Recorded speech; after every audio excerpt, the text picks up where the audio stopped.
할렐루야. 반갑습니다. 우리 좀처럼 하지 않지만 뉴 페이스 있고 하니까 좌우 한번 인사합시다. 사랑하고 축복합니다. 저는 여러분에게 오늘 교회 하나님의 목적을 이루어가는 것이라는 제목으로 함께 말씀을 나누고자 합니다. 우리가 참 교회에 대해서 이래저래 말을 많이 합니다. 근데 점점 생각해 보면 교회 왜 필요하지? 교회는 왜 존재하나? 하나님 우리에게 왜 교회를 주셨지? 라는 생각을 종종 하게 되는 것입니다. 제가 친했던 예전에 그 1년 후배가 있었는데 그 아버지께서 교장 선생님이셨거든요. 근데 신앙이 좋으세요. 매일 성경 읽으시고 기도하시고 근데 교회를 안 다니세요. 그 참 신기했어요. 찾아가서 이제 식사도 대접받고 했는데 그분이 이렇게 여러분 톱 연주 들어보셨습니까? 바이올린이랑 비슷해요. 똑같은 활로 막 이렇게 하는데 흉내를 못 내겠어요. 근데 그 모습을 보면서 그분이 이런 고백을 하셨어요. 예전에 교회에서 좋지 않은 모습들을 보신 것 같아요. 여러분, 하나님의 나라는 완전합니다. 주님의 교회는 완전합니다. 그런데 지상의 교회는 부족합니다. 흠투생입니다. 여러분이 살면서 아실 겁니다. 그래서 교회가 왜 이래요? 라고 말하기 전에 이 땅의 교회가 왜 이래라고 막 분통을 터지면서 여러분 불평하기 이전에 차마 그 말을 하기 전에 인간의 교회가 그렇다는 것을 미리 알아두시길 바랍니다. 다만 주님이 우리를 새롭게 하실 것입니다. 저는 여러분 로버트 멍어라는 사람이 쓴 내 마음 그리스도의 집이라는 책을 여러분께 좀 소개해드리고 싶어요. 들어보셨습니까? 여러분이 좀 열심을 내서 페이지가 작거든요. 동화책 같은 거예요. 그렇지만 어린이도 읽을 수 있고 어른들도 읽을 수 있는 책입니다. 로버트 멍어의 내 마음 그리스도의 집. 여기 보면 그리스도의 삶을 이제 자기의 가정으로 비유한 거죠. 집에 보면은 거실도 있고 주방도 있고 그렇잖아요. 그러니까 이 집의 각 여러 부분을 내 마음의 집으로 이렇게 표현해서 예수님을 믿는 사람들이 자기의 삶의 주도권을 그리스도께 내어줘야 되는 그 이야기를 빗대어 설명한 것입니다. 그래서 자기의 마음을 집으로 비유해서 예수님을 모신 것이죠. 그래서 그 내용에 보면 이런 말이 있습니다. 서재에 들어갔더니 예수님께 차마 보여드릴 수 없는 책과 잡지들과 벽에 그림들이 있었다는 겁니다. 그러니까 벽에 아마 누드화가 있었나 보죠. 또 아니면 책 사이에 뭐 보지 말아야 될 플레이 잡지가 있었던 것 같습니다. 또 주방에 들어갔더니 주방이 엄청 난리가 아니에요. 설거지도 안 했었는지 모르겠지만 자기 식욕으로 채우기 위해 탐식으로 가득 채워놨던 그 주방의 모습들을 예수님께 보여드릴 수가 없었습니다. 거실에 갔더니 정말 함께 볼 수 없는 텔레비전 프로를 틀어놓고 있었던 것이죠. 작업실에 갔더니 얼마나 여러분 것이 더러웠는지, 여러분 그가 주님에 의지하지 않고 살아가는 모든 집안 구석구석이 다 엉망진창이었습니다. 그는 오락실에 갔더니 오락에 빠져있는 자기를 보게 됐고, 침실에 갔더니 침실은 차마 주님께 보여줄 수 없었고, 가만히 보니까 집안 구석구석이 다 예수님께 보여드릴 수 없는 곳이었습니다. 여러분 심지어는 비밀의 방도 있었다고 합니다. 그러다가 마음에 좀 찔림이 있었는지 주님께 이렇게 약속을 했대죠. 주님, 매일 아침 저랑 거실에서 교제하시죠. 만나시죠. 새끼손가락 딱 걸고 약속했습니다. 과연 그 약속은 잘 지켜졌을까요? 지켜졌을 것 같아요? 안 지켜졌을 것 같으세요? 안 지켜졌죠? 여러분의 모습, 제 모습을 보면 잘 알죠. 반드시 큐티를 매일 하리라 했지만 작심 삼초로 끝나버리는 우리의 모습을 보게 됩니다. 여러분 어느 날 출근이 바빠서 거실로 막 정신없이 뛰어나가는 그때 혼자 이 거실에 벽난로 앞에 앉아있는 주님을 보게 됩니다. 그는 도저히 걸음을 움직일 수가 없었어요. 그래서 주님께 물어봤어요. 주님, 혹시 매일 아침 이 자리에 앉아 계셨어요? 나는 너를 매일 아침 기다렸단다. 너 나랑 약속했잖니. 나와 함께 교제하기로. 여러분, 그는 어쩔 수 없었습니다. 이후 그는 예수님께 항복하고 다음과 같이 말했습니다. 주님, 이제 저의 마음의 문을 열어 주님을 저의 주님으로 모시겠습니다. 저의 인생의 주인이 되어 주십시오. 여러분, 이 로버트 멍의 내 마음 그리스도의 집은 예수를 믿는다, 교회 안에 있다라고 말을 하지만 실상 내 삶의 모든 삶의 주도권을 그리스도께 내드리지 않고 있는 우리 현대 크리스천들을 비유해서 말하고 있습니다. 여러분의 침실은, 여러분의 주방은, 여러분의 작업실은, 혹시 여러분만의 그 비밀의 방은 예수님께 오픈해서 드릴 수 있습니까? 내 마음을 연다는 것은 내 안에 그런 모든 보여드릴 수 없는 것들을 싹 정리해버리고 주님이 나의 인생의 운전수가 되시고 나의 주인이 된다는 고백입니다. 오늘 이곳에서 이 저자는 그리스도의 집을 내 마음으로 표현했죠. 이 집이라고 하는 이제 헬라어 단어는 오이코스라고 합니다. 한 번쯤 들어보셨을 겁니다. 이 오이코스가 바로 집인데 바로 이 집을 세우는 것이 바로 덕을 세우는 거다. 성경에 그렇게 표현을 합니다. 그러니까 성경에서 여러분 덕을 세우며라는 말이 나오면 우리는 뭘로 받아들여야 된다고요? 그리스도의 집을 세우며. 우리 집을 세운다 하면 건물로 대체 이렇게 뭘 받치고 지붕을 얹고 그런 걸 생각하는데 집을 세운다는 것은 내 안에 성령을 거하시게 한다는 의미가 같은 것입니다. 그래서 우리 라틴어 보면 토투스 크리스투스라는 단어가 있어요. 제가 이렇게 오늘따라 이상한 소리 많이 하죠. 이것은 바로 모든 교인들, 모든 교회가 라는 뜻입니다. 즉 하나님의 나라는 모든 성도들의 몸인 것이죠. 우리는 교회에 대해서 어떻게 이해하고 있습니까? 교회의 머리는 누구세요? 예수 그리스도입니다. 교회 주인은 누구예요? 예수 그리스도. 어떤 사람이 손을 딱 들고 목사님, 교회 주인은 담임 목사 아닙니까? 땡이죠. 그 교회 주인은 누구예요? 교회 주인은 교회에서 뽑은 대표들 아닙니까? 그것도 땡이죠. 우리는 뭐라고 고백합니까? 교회 주인은 예수 그리스도입니다. 왜냐하면 교회를 주님이 뭘로 사셨기 때문에 주님의 피로 세우셨기 때문입니다. 십자가에서 죽으실 때 주님 마지막 하신 말씀이 뭐예요? 다 이루었다. 테텔레스타이. 모든 죄의 값을 내가 다 지불하고 너를 구속하여 값을 주고 너를 샀어. 여러분 우리는 그런 존재예요. 우리 피로 사신 하나님의 자녀들입니다.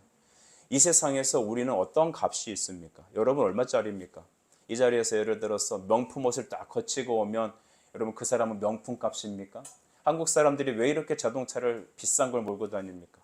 어떤 아나운서가 방송국에 딱 들어가는데 국산차를 끌고 옛날 얘기를 해요. 자기가 신입 때 국산차를 끌고 들어가니까 여기 자리 없으니까 나가라고 그랬대요. 근데 그 뒤에 바로 외제차가 쫙 들어오니까 경례를 탁 붙이더라는 것입니다. 옛날에 그랬다는 거예요. 요즘 큰일 나죠. 그래서 자기도 화가 나서 빚을 져서 외제차를 딱 타고 쫙 들어갔더니 바로 프리패스가 됐다는 거예요. 한국의 사람들이 남자들이 왜 여러분 검은색 차 있죠? 그런 거 왜 타려고 합니까? 나의 낮아진 자존감 또 나의 죄 감추고 싶은데 그 영적 가난함을 그래도 외적으로도 좀 여러분 보상받고 싶어 하는 것 같아요. 제가 언제 설교 때 얘기했어요. 비싼 차를 타는 이유는 무엇이다? 뭐가 좋기 위해서? 하차감이 좋기 때문에. 이해하시죠? 우리 새로 오신 분들 무슨 말인지 모르시는 것 같은데 승차감이 뭐예요? 차를 타면 편안한 거죠. 근데 하차감은 뭐예요? 차를 내릴 때 우와 사람들의 그 이목이 있죠. 우와 이런 차 타고 다녀요? 그러니까 그 하차감 때문에 비싼 차를 탄다는 거죠. 여러분 다 아무짝에도 쓸모가 없습니다. 여러분 하나님 우리가 아무리 그런 좋은 차를 타고 다닌들 우리는 항상 우리의 마음 안의 상태를 압니다. 내 마음은 그리스도의 집. 우리 자신은 성령의 집입니다. 예수님의 집입니다. 예수를 믿으면 주의 성령이 우리 안에 거하시니 우리가 성전이 되는 겁니다. 우리 교회에서 좀 기도하고 있는 게 있는데 여러분과 다시 한번 말하고 싶습니다. 기도하면서 하나님께서 우리에게 주신 예배 처소로 나가려고 합니다. 돈이 많이 드는 문제입니다. 어디를 선정해야 되는 문제입니다. 그러나 하나님은 우리에게 가장 좋은 장소를 예비하신 줄 믿습니다. 여러분의 교회입니다. 주님의 교회입니다. 믿음으로 기도하면 다 참여해 주십시오. 기도하십시오. 그러니까 이 얘기를 얼마를 내란 소리냐라고 듣지 마시고 기도로 참여하라는 것입니다. 여러분 그런데 우리가 그 예배 드리는 그 장소를 예배당이라고 그러지 성전이라고 안 한다는 것입니다. 성전은 어디입니까? 바로 여러분입니다. 자 오른손으로 여기 가슴을 2번 터치하며 시작. 저입니다. 예, 손 내리시고 성전이 누구라고요? 나예요. 근데 우리 모습 보면 아까 로버트 멍어의 책처럼 여러분 주님께 보이기 힘든 부분들이 많이 있어요 없어요? 있잖아요. 그러니까 우리는 날마다 기도와 말씀으로 회개하고 주의 말씀으로 청소하는 거예요. 청소할 때 세제는 말씀과 기도다. 다른 것을 닦을 수 없어요. 말씀과 기도로만 거룩해집니다. 오늘 우리 교회에 대해서 오늘 말씀을 듣고 있습니다. 교회는 무엇인가? 교회는 왜 존재하나? 하나님은 이 땅에 왜 교회라는 기구를 주셨나? 그것은 바로 우리가 교회를 통하여 자라가게 하시기 위함인 것이죠. 여러분 우리 구원받을 때 교회에 있어야지만 구원받습니까? 그렇지는 않습니다. 예수의 복음을 듣고 마음으로 믿고 입으로 시인하며 구원을 얻습니다. 그렇죠? 복음을 들으며 구원받는 거죠. 우리는 그래서 선교지에 가서 예수를 전하고 우리 전도의 현장에 가서 예수를 전할 때 그 사람이 그 말씀을 듣고 영접하면 구원받는 거예요. 그런데 여러분 그거 생각하십시오. 애가 태어나자마자 너는 태어났으니 이제부터 네 스스로 자라거라 하면 애는 죽는다 산다? 죽는다. 여러분 꼭 실험을 해볼 필요는 없습니다. 여러분 애는 가만히 놔두면 자라는 게 아니에요. 젖도 먹여야 되고 갈아줘야 되고 병원도 가야 되고 양육이 필요합니다. 하나님은 우리가 이 땅에 예수 믿음으로 주님의 믿음의 선물로 이 땅에 새 생명으로 태어나게 하셨습니다. 그런데 가만 놔두면 안 되는 거예요. 인큐베이터 같은 데 넣어서 미숙아 같은 경우는 키워야 되잖아요.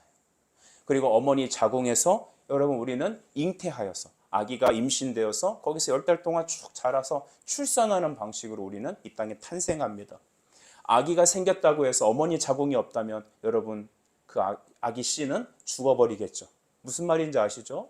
그래서 교회라는 것은 어머니의 자궁과 같은 것이고 교회는 인큐베이터 같은 것이로서 우리가 거듭나고 예수의 이름으로 새 생명이 태어나는 것은 바로 하나님의 은혜로 주어진 것이지만 그것이 자라나고 말씀으로 성숙되고 또한 이 땅에서 하나님의 거룩한 뜻을 행하기 위해서 하나님께서 우리를 창조하신 그 창조 목적을 이루기 위해서 주님은 어떠한 기구를 주셨습니다. 인큐베이터, 어머니 자궁과 같은 곳을 주셨으니 그곳이 무엇이다? 교회라는 것입니다. 교회. 그런데 우리는 오늘날 교회가 무엇인지, 교회는 왜 우리에게 주어졌는지, 이 교회가 얼마나 귀한지, 우리 성도에게 있어 교회를 어떻게 섬기고 교회를 어떻게 여러분 지켜야 되는지에 대해서는 전혀 생각하지 않는 것 같습니다.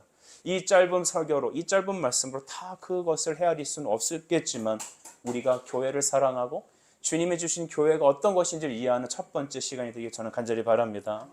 여러분 교회 주인은 예수 그리스도십니다. 우리 간편 외칩시다. 교회 주인은 예수 그리스도시다. 할렐루야. 우리 날마다 예수님 선포하는 겁니다. 예수님에 살아가는 겁니다. 여러분이 앞으로 뭘 하고 싶습니까? 진로에 대해서 고민이 많죠. 그죠? 우리 중학생들은 아직 그냥 정신이 없어서 고등학교 가면 되는 줄 알지만 고등학생들은 진로에 대해서 고민한단 말이죠. 우리 대학생은 앞으로 내가 어떻게 가야 되는지에 대해서 더 깊이 기도하고 있습니다. 진로는 참 어렵습니다. 그런데 우리의 진로의 목적은 하나입니다. 우리의 타겟은 정해져 있습니다. 예수 그리스도 그분을 위해 살아가는 겁니다. 그리고 그리스도의 교회를 세우기 위하여 여러분은 먹고 마시고 살아가는 것입니다. 여러분은 학교 가는 겁니다. 주님의 교회를 세우기 위해서 나에게 주신 달란트와 은사를 키워서 나가는 겁니다. 그 달란트와 은사 중에 재물도 있습니다. 그래서 단순히 노래 잘하고 뭐 그림 잘 그리고 컴퓨터 잘 다루고 그것만이 재능이 아니라 여러분이 주시는 물질도 여러분의 은사인 것입니다. 여러분이 주는 건강도 은사입니다. 여러분 주님이 주신 건강을 잘 다루시길 축복해요. 그래야 여러분 삶의 현장에서 사역의 현장에서 새벽기도 나오려면 건강이 필요합니다. 새벽기도 나오고 하나님의 일을 섬기려면 자동차도 필요합니다. 다 누가 주신 거죠? 하나님이 선물로 주신 겁니다. 믿고 간구하며 기도하며 여러분이 행하고 있는 지금 현재 일을 충성되게 하다 보면 하나님께서는 그것을 열어주실 겁니다. 다만 여러분의 목적은 오직 예수 그리스도, 오직 하나님의 교회를 세움, 그것을 위해 살아가는 것이죠. 교회 주인은 예수 그리스도십니다. 근데 하나님은 우리가 좀 더 이것을 잘 이해하기 위해서 남편과 아내, 이 부부 관계를 통하여 교회와 그리스도의 관계를 설명하셨습니다. 그래서 우리 23절, 우리 읽지는 않지만 23절을 보면 이렇게 써 있는데요. 한번 눈으로 보시죠. 남편이 아내의 머리됨이 그리스도께서 교회의 머리됨과 같으니 그가 바로 몸의 구주시니라. 아멘. 오늘날 이 여성 그 인권이 신장에서 이 페미니스트들이 강력하게 임재하는 이 땅에서 여러분 이 말 잘못하면 큰일 나는 건데 우리는 성경대로 얘기합시다. 여러분 여성과 남성이 이렇게 있다면 여성은 남성에 비해서 열등한 존재입니까? 아니죠. 남자가 힘이 세게 더 좋은 거 아니에요? 아니죠. 그러면 여러분 왜 여자의 그 주인이 머리가 남성이라고 얘기하셨을까요? 이것은 바로 하나님의 창조 원리에서 보게 되면 되죠. 하나님이 처음에 누굴 만드셨어요? 아담을 만드셨습니다. 근데 아담이 혼자 있는 걸 보고 하나님께서는 그것이 하나님의 목적이 아니라고 생각했어요. 그래서 어떻게 했어요? 남자를 재우고 수면 마취시킨 다음에 갈빗대를 뚝 뜯어서 목사님 어느 쪽입니까? 모르겠다. 뭐 어떻게 알아요? 어떤 사람은 이렇게까지 얘기해요. 심장을 보호하는 게 갈빗대다. 이쪽은 갈비가 없나요? 여러분, 하나님께서 갈비를 뜯어서 그 사람을 해서 여자와 남자의 형상으로 만드셨습니다. 그래서 둘이 하나로 한 몸이 됐을 때, 하나님의 뜻 안에서 그리스도 안에서 한 몸이 됐을 때 진정한 하나님의 목적이 이루어지는 가정이 형성됩니다. 오늘날 우리의 가정은, 또한 여러분 우리의 모든 주변의 관계들은 이그러지고 찌그러지고 깨지고 어그러졌습니다. 그런데 그 원인이 무엇인지 잘 보시면 죄 때문이라는 것을 여러분 기억하시나요? 어쨌든 하나님의 법칙은 남자 안에 여자를 넣으셔서 여자가 이 남자를 보필하는, 남자를 세우는 역할을 하여서, 또 남편은 아내를 생명을 다해 사랑함으로써 온전한 가정을 이루기를 원하셨습니다. 그때가 가장 아름다운 것입니다. 얼마 전에 저는 여러분 시계 하면 유명한 나라가 있더라고요. 어디죠? 스위스의 제품을 모르겠어요. 몇백만 원 막 하죠? 집사님 혹시 있으십니까? 예, 언젠가 생기시길 바랍니다. 그 스위스제 시계를 딱 분해해서 그거를 다시 망가졌을 때 그거를 청소하고 다시 끼는데 너무 정교하더라고요. 이렇게 만원경 같은 거 만원경이 아니라 현미경 같은 걸 껴놓고 보더라고요. 근데 그걸 하나하나 탁탁탁 자기 자리 포지션에 쫙 위치했을 때 나중에 딱 꼈으니까 어떻게 돼요? 그때 잘 작동되더라고요. 너무나 예뻐요. 너무나 정확해요. 그것처럼 하나님이 만드신 정하신 질서 그 자리에 정연하게 있을 때 시계가 맞물려 돌아가는 것처럼 그때가 가장 아름답고 선한 것입니다. 하나님께서는 남자를 가정의 여자의 주인으로 세우셨습니다. 머리로 세우셨습니다. 머리로 세웠다는 것은 그 머리에 연합될 때 진정한 하모니와 샬롬과 평화가 있다는 거예요. 여자가 열등하다는 게 아닙니다. 동등합니다. 주 안에서 하나입니다. 그러나 하나님께서 대표로 주권자로 누굴 세우셨다고요? 남편을 세우셨습니다. 여기는 여성 여러분, 여러분은 교회를 세우는 분들인 줄 믿길 바랍니다. 우리 아내들이 정말로 가정을 위해서 남편을 믿음으로 또한 신앙으로 기도로 잘 세우십시오. 여러분의 사명은 그것입니다. 여러분 앞에서 폼 잡고 하는 남자들이 중요한 게 아니라 뒤에서 그 남자가 폼 잡고 믿음으로 달려갈 수 있도록 세우는 아내들의 역할이 너무 중요한 것입니다. 남편 여러분, 여러분은 하나님께서 여러분에게 영적인 주권을 주신 것을 믿으십니까? 여러분을 주라고 부르셨습니다. 가정에 하나님께서 주라고 세우셨습니다. 주인이 여러분 말씀을 떠나서 세상으로 살아가면 가정은 모두 다 흔들리게 돼 있죠. 그러나 걱정하지 마세요. 이제부터 하나님이 여러분의 주를 예수로 영접하고 여러분의 인생을 내어드릴 때 여러분은 하나님께서 다스림을 받고 여러분은 가정과 교회의 리더가 될 줄 믿습니다. 하나님의 원칙은 이와 같이 남편의 역할을 그리스도의 역할로 설명해 주십니다. 그래서 아내는 남편에게 복종하라고 하셨습니다. 이게 굉장히 우리 마음에 많이 와닿지 않는 거죠. 우리 아내 여러분, 저를 한번 보십시오. 남편이 다 여러분 성경적으로 살아갑니까? 경제적으로, 정서적으로 여러분을 그렇게 다 온전하게 주라고 불릴 만큼 이렇게 완벽하게 살아가십니까? 정답은 아니오시다입니다. 저 역시 아닙니다. 그런데 그렇게 주로 살 만큼 합당한 퀄리티가 자격이 있어서 주라 부르는 게 아닙니다.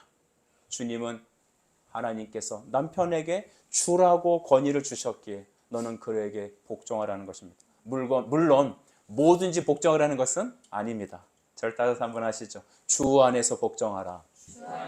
예, 남편이 하나님 말씀이 아닌 그리스도의 신앙이 아닌 어떤 가정의 건강과 안위를 깨트리는 것에서는 따라갈 수 없는 겁니다.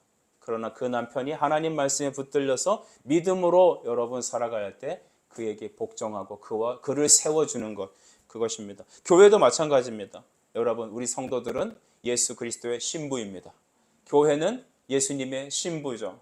우리는 우리 신랑이신 그리스도께서 이 땅에 우리를 데리러 오실 그 혼인잔치를 기다리는 성도와 같습니다. 목사님, 저는 남자인데요. 여기서 말하는 남자 여자 이 땅의 성비가 아니라 영적으로 우리가 신부라는 것입니다.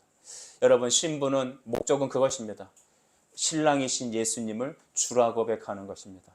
때로는 하나님이 내 인생에 합당하게 내가 필요한 모든 것을 다 채워주지 않으시는 것 같은 때가 있습니다. 어떠세요? 여러분의 인생을 한번 생각해 보시죠. 여러분이 쓰기 합당한 모든 재정을 다 주님은 주십니까? 여러분이 하고자 하는 그 일들 때로는 여러분 하나님께 다 허락하십니까? 더 문제는 왜 남들과 같이 평탄하고 화목하고 정말로 기쁨의 가정을 때로는 내가 누리지 못할 때도 있습니다. 여러분, 저도 인생을 돌이켜보면 저도 아버지가 계시고 어머니가 계셨지만 저의 어린 시절, 청소년 시절엔 힘들었던 시절도 있었습니다. 저의 청년 시절은 정말 하나님, 내일은 제가 제발 눈을 뜨지 않고 주님 나라에 있었으면 좋겠다고 기도를 수년간 해왔던 경험도 있습니다. 그런데 깨달았습니다. 여러분, 하나님은 여러분이 고통스러워하는 그때 그것이 하나님의 뜻이 아니라는 것. 하나님은 여러분이 당하고 있는 그 말로 다 할 수 없는 애통함과 힘겨움을 하나님께서는 외면하지 않으시고 그 현장에서 함께 계신다는 겁니다. 다만 하나님의 뜻에 따라서 하나님의 때에 그것을 풀어주시고 그것을 바탕으로 하나님은 여러분의 그 다음 인생을 이끌어 가실 것이죠.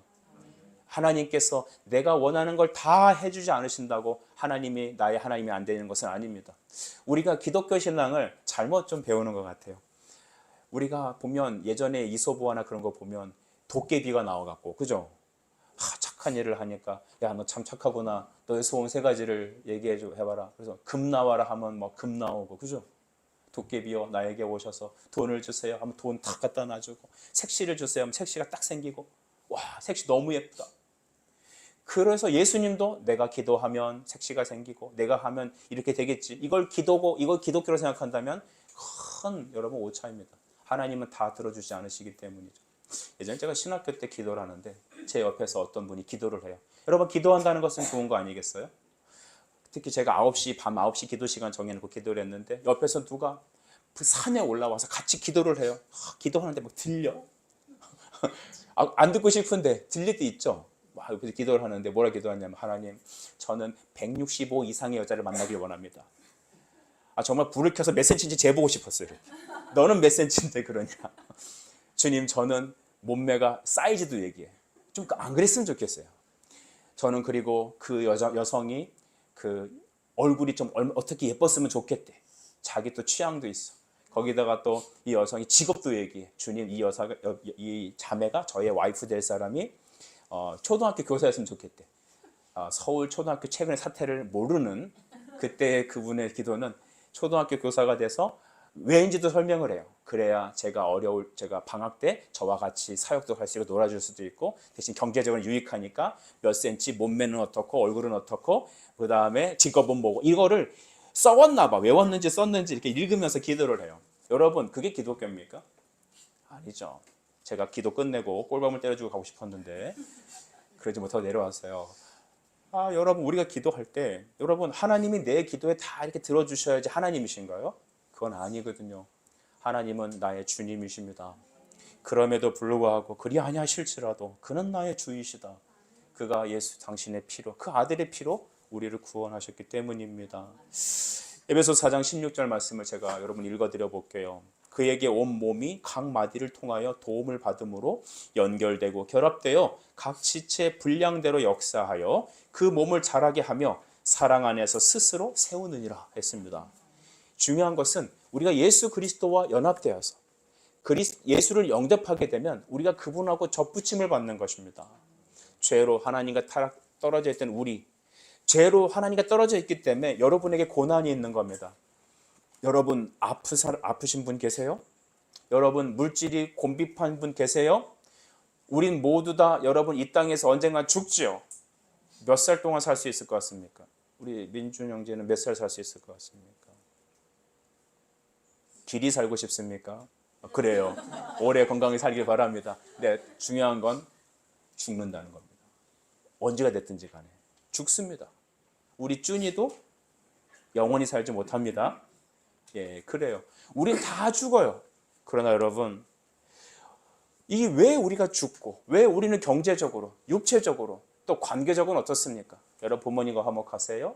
형제들과 화목하세요? 친구들과 화목합니까? 죄가 있기 때문에 우크라이나는 전쟁하는 겁니다. 죄가 있기 때문에 중국은 전쟁을 지금 하려고 하는 겁니다. 죄는 이와 같이 파괴하며, 죄는 이와 같이 우리를 죽게 하고, 죄는 우리의 하나님의 형상을 망가뜨려 버렸습니다. 그러나 하나님 우리를 사랑하셔서 우리를 예수 그리스도와 함께 연합하게 하십니다. 우리는 잘려나간 가지와 같죠. 그렇지만 예수님은 그의 십자가로 우리를 구속하셔서 우리를 영접하게 하시되, 영접이라는 것은 예수님께 우리가 접붙임을 받는 것, 그리스도와 하나 되는 겁니다. 이것이 교회의 비밀입니다. 교회의 주인은 주님이시다라는 의미는 나는 예수님께 붙어 있다라는 것입니다. 따라서 한번 외쳤으면 좋겠습니다. 나는 예수 그리스도께 속했습니다. 네. 여러분에게 하늘의 생명이 내려오는 줄 믿으시기 바라요. 주님의 도우심이 있습니다. 여러분 하나님의 자녀예요. 하나님을 아빠 아버지라 부를 수 있고 기도할 수 있습니다. 그러면 주님은 이렇게 약속하셨어요. 요한복음 14장 14절에 내 이름으로 구하라 내가 시행하리라. 이것은 아무에게 주는 게 아니라 자녀들에게만, 예수님 믿는 하나님의 성도들에게만 주신 겁니다. 여러분 예수님의 이름으로 기도하십시오. 여러분은 예수님께 속해 있습니다. 이번엔 여러분 남편들이 아내 사랑하기를 어떻게 하라, 즉 하나님께서 우리를 어떻게 사랑하셨는지에 대해서 25절을 말하고 있는데 25절 같이 한번 읽어볼까요? 시작. 남편들아 아내 사랑하기를 그리스도께서 교회를 사랑하시고 그 교회를 위하여 자신을 주신 것 같이 하라. 아멘. 남편들아 아내 사랑하기를 어떻게 하라? 그리스도께서 교회를 사랑하셔서 어떻게 하셨다고요? 자기를 주심과 같이. 자기를 주셨다는 것을 여러분 우리는 딱 들을 때 뭘 생각해야 될까요? 십자가 생각해야 돼요. 십자가. 십자가가 아니거든 우리의 죄가 여러분 사함받지 못해요. 예수님이 죽으신 것은 우리의 죄를 함께 가지고 가서 죽으신 거예요. 여러분에게 죄에 더 이상 저주는 있지 않습니다. 죄는 십자가에 못 박혀 사망당했습니다. 그리고 주님이 3일 만에 부활하셨지 않습니까? 우리에게 새 생명을 주신 겁니다. 우리에게는 천국이 기다리고 있습니다. 우리는 이 땅에 살면서 하나님이 여러분을 보호하시고 동행하십니다. 아까 제가 내 마음은 그리스도의 집이라는 책 설교 말씀드렸죠. 주님이 내 안에 계시면요 주님 나와 함께 하시는 거예요. 여러분은 여러분이 필요할 때만 하나님이 와서 도와주길 원합니까? 하나님이 범사에 나와 함께 하길 원하십니까? 범사에 함께 하길 원하십니까? 여러분이 잘 때도요, 여러분이 혼자 무엇인가를 볼 때도요, 여러분이 무엇을 선택할 때도 하나님은 여러분과 함께 하길 원하시는 겁니다. 근데 대부분 사람들은 내가 필요할 때만 하나님이 와서 도와주기를 원합니다. 그리고 일상생활할 때는 주님 저의 프라이빗한 공간을 좀 이해해 주시고 거기 계십시오. 하나님한테 거기 계시라고. 대신 하나님은 내가 SOS를 칠 때만 와서 도와주는 그런 하나님이 진짜 하나님이라고 생각을 하는 것 같아요. 하나님은 여러분을 항상 도우십니다. 함께 하십니다. 그래서 하나님께서는 우리에게 남편이 되시는데 그 남편 되신 예수님이 우리를 어떻게 사랑하셨습니까? 교회를 위하여 자신을 주심과 같이. 남편이 아내를 사랑할 때는 어떻게 해야 된다고요? 예수님께서 자기를 주심과 같이 사랑하는 것입니다. 우리가 연애할 때는 그런 말도 안 되는 소리를 합니다. 저 하늘의 별을 따다 너에게 줄게. 그러면 여자는 말하죠. 별은 됐으니까 좀 다야부터 갖고 와봐. 근데 그럴 능력이 안 되죠. 저 하늘의 별을 따다 너를 줄게. 그 옛날에 이런 노래가 있었어요. 이 세상에 하나밖에, 이거 알고 우는 분들은 70년대 이상의 이제 사람들인데, 이 세상에 하나밖에 없는 너에게 나의 모든 걸 주고 싶어. 그렇지만 그게 6개월, 1년이 안 간답니다. 혹시 결혼 생활을 10년 이상 하는데 아직도 아내를 보면 막 떨리고 막 잠 못 자겠고 막 이 세상에 하늘의 별도 따져줄 것 같고, 그런 사람들은 병원에 갔다 와야 돼요. 하나님이 그렇게 안 만드셨어요. 하나님은 그런 호르몬을 일정 기간만 주도록 하셨어요. 은혜죠. 예. 그때는 이제 여자를 데려다 줘도 피곤하지가 않대요. 그러니까 1시간 동안 걸어서 데려다 줘도 막 1시간이 한 10분 같아. 근데 결혼하고 나면 10분 같이 가는 거는 굉장히 큰 골고다 길이 되는 거예요. 이게 다 인생이에요. 근데 주님은 뭐라 인생하냐면 너의 호르몬이 허락하는 한 사랑해라가 아닙니다. 주께서 교회를 위하여, 주께서 오늘 이 자리에 앉아 계신 여러분 한 사람 한 사람을 위하여 십자가에서 피 흘려 죽으시기까지 자기를 주신 것 같이 너는 그렇게 사랑하라는 것입니다. 여러분 하나님이 우리를 얼만큼 사랑하시는지 그 하나님의 사랑을 우린 다 말로 형용할 수가 없는 것이죠. 우리 찬송가 중에 이런 찬양이 있습니다.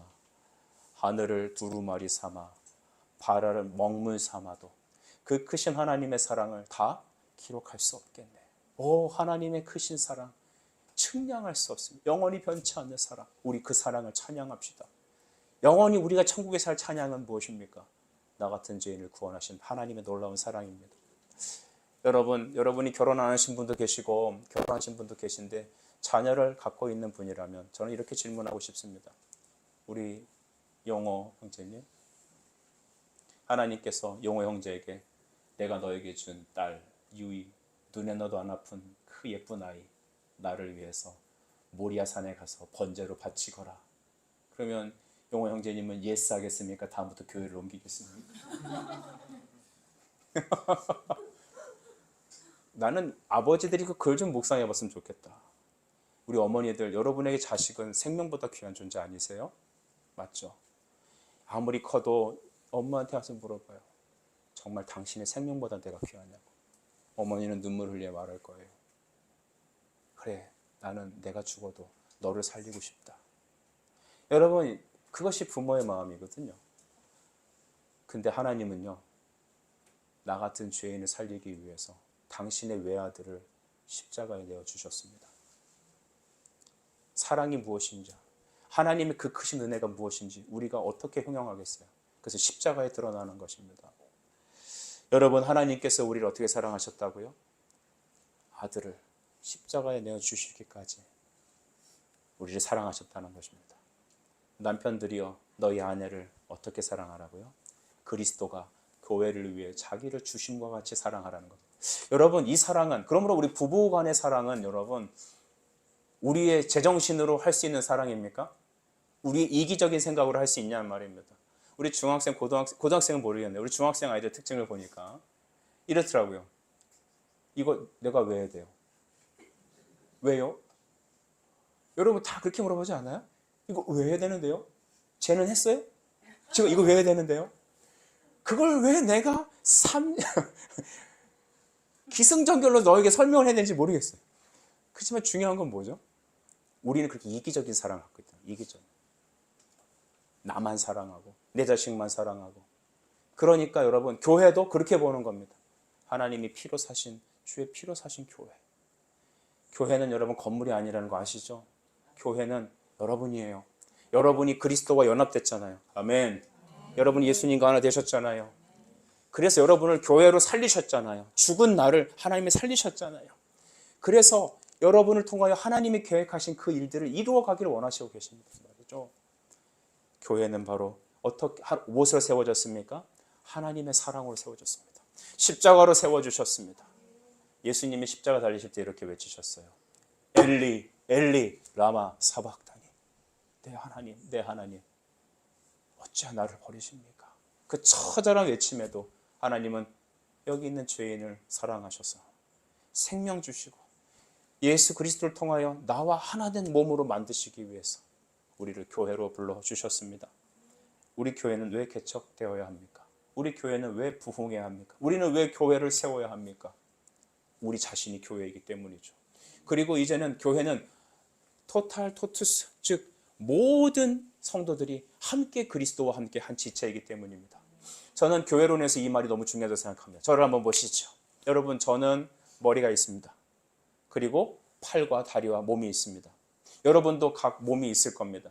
만약에 여러분에게 눈이 하나 없다고 가정해 봅시다. 눈이 하나 있으니까 눈이 하나 없어도 괜찮습니까?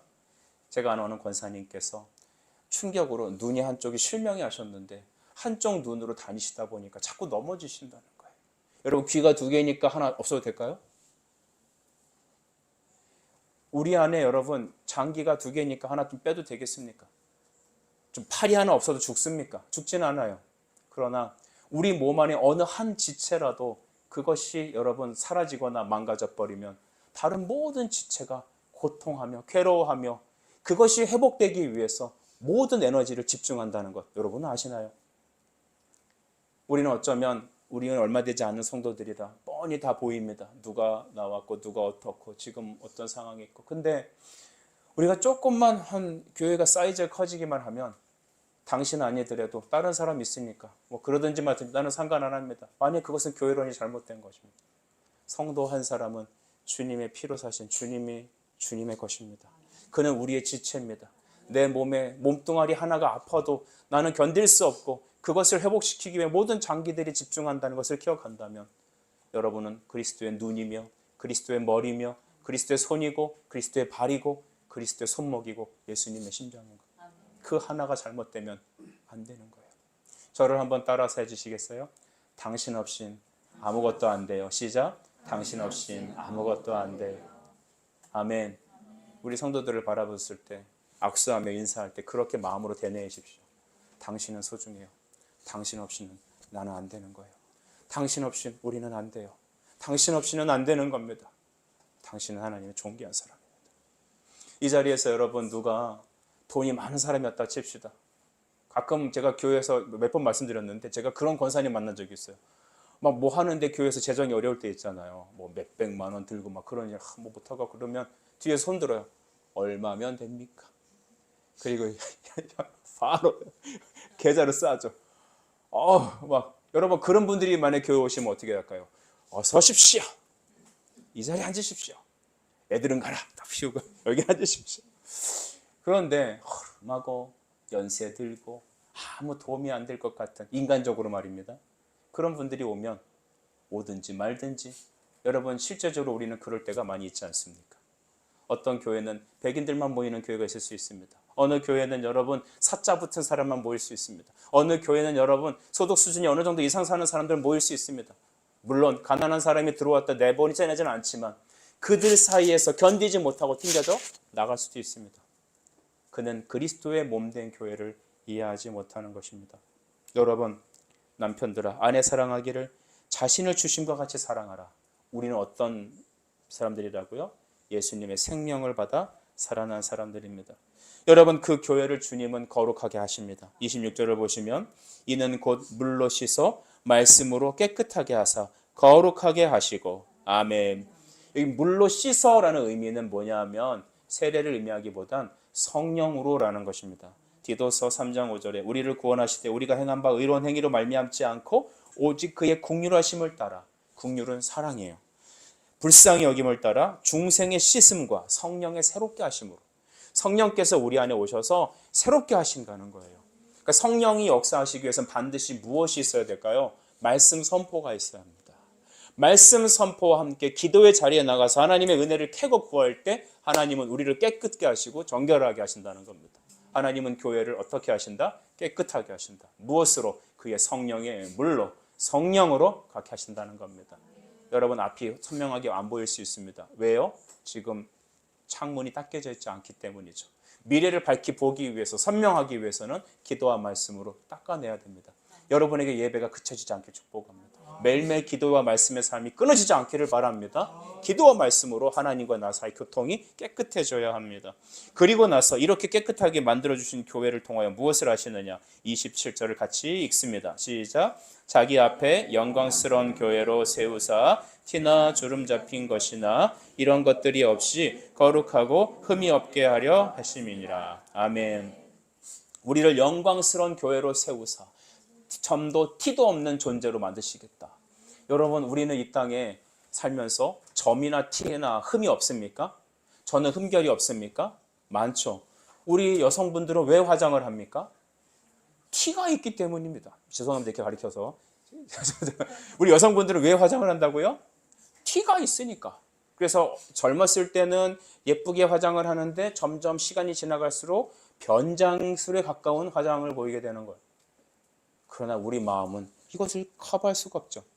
하나님은 이 땅에서 우리가 흠이 있습니다. 아까도 말씀드렸어요. 교회는 흠과 티가 있어요. 그렇죠? 그래서 어떻게 교회가 이렇습니까? 사람들이 교회는 천사들만 오는 줄 아나 봐요. 아니죠. 죄인들이 오는 겁니다. 그래서 교회는 천사들이 모이는 곳이 아니라 목욕탕 같은 것입니다. 목욕탕은 왜 가죠?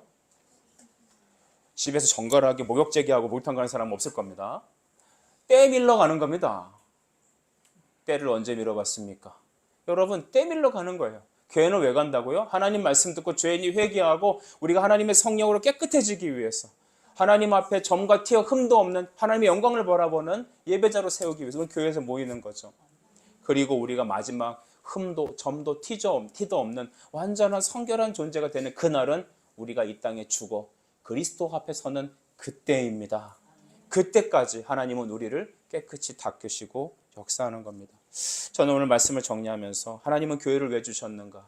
교회는 바로 하나님께서 갓 태어난 우리를 그 나라에 가는 그날까지 흠과 점과 티도 없는 거룩한 존재로 세워가시고 닦으시고 키우시기 위하여 어머니의 자궁과 같이 인큐베이터와 같이 이곳에 넣으셔서 성도들과 함께 교제하고 어려울 때 서로 끌어주고 때로는 어떤 사람 때문에 낙심과 시험을 받을 때도 있겠지만 그를 통하여 주님을 바라보고 우리의 인격과 우리의 신앙의 모습이 점점 닦아져가는 겁니다. 야곱이 변해서 이스라엘로 바뀌듯 아브라함이 변해서 아브라함으로 되듯이 하나님은 우리가 교회를 통하여 그렇게 행하신다는 것입니다. 여러분, 그래서 교회에게 주신 사명이 있습니다. 너희는 교회를 세워라. 교회를 보살펴라는 것입니다. 마태복음 28장 20절에 보게 되면 주님 마지막 이런 명령을 하셨거든요. 내가 내게 분부한 모든 것을 가르쳐 지키게 하라 했습니다. 여러분, 교회가 세워지는 것은 무엇으로? 말씀을 가르치는 것입니다. 지키게 하라는 것은 여러분 서로 목양하는 겁니다. 섬겨주는 것입니다. 이제 저는 말씀을 마치겠는데 많은 분들이 교회를 마치 내가 다니는 식당과 같이 편의점 같이 내가 언제든지 바꿀 수 있고 언제든지 갈 수 있다고 생각하는 것 같습니다. 어느 교회를 선택할 때도 때로는 여러분 우리는 어떻게 선택합니까? 교회를 선택할 때는 우리가 정말 우리의 코드에 맞는, 그래서 요즘 한국 교인들은 오늘은 이 교회 내일은 저 교회 이렇게 왔다 갔다 하는 사람도 있는 것 같습니다. 또 내 마음에 맞지 않는다면 쉽게 떠나기도 하는 것 같습니다. 오늘 이 자리에 두 사랑하는 친구들이 왔는데 두 분이 말씀을 따라 같이 한 교인 되기 위해서 온 줄 믿습니다. 너무 잘 오셨습니다. 여러분, 우리는 작은 모임입니다. 그러나 하나님께서는 우리를 점점 하나님의 교회로 키워주실 겁니다.